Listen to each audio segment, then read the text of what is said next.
Əsl həqiqət ölümdür. Rəiyyət ol, yaşa, bu fani aləmdə yox fərqi, kim gəlib gedəcək.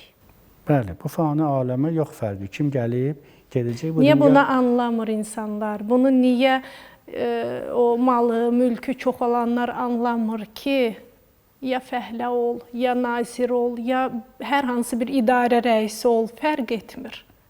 Hamı eyni gedir bu həyatdan.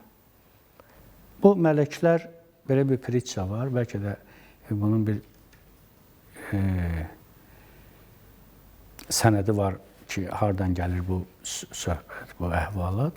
Ancaq bir dialoq şəklində mələklər Allahdan soruşurlar ki, bəs bu insanlar necə yaşayacaqlar dünyada? Bir halda ki, ola bilirlər ki, öləcəklər. Bir gün öləcəklərini bilən insanlar necə xoşbəxt ola bilərlər həyatda? Daim yadlarında qalacaq ki, bunlar öləcəklər.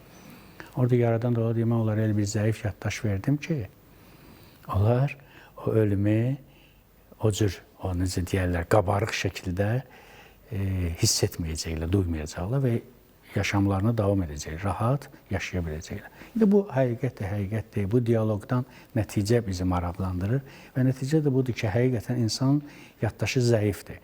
Məsəl üçün, bu gün gördüyünü ya qiymətləndirə bilmir, qiymətləndirsə də tez unutur. Onu, yəni, mənə aiddir, məndə hər şey yolundadır, hər şey normaldır. Özünə yaxın buraxmır o hissi, hə? O, yəni, çalışır ondan uzaqlaşsın, onu o hisslə bərabər yaşamaq istəmir. Onun fikrini çəkmək istəmir. Yaddaşı zəiflik təkcə burada göstərmir özünü.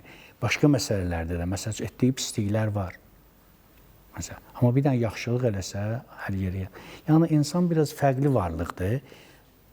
Bunu kamil deyil, məlum məsələdir. İnsanlar hamısı eyni cür deyil və eyni cür heç vaxt olmayacaqlar.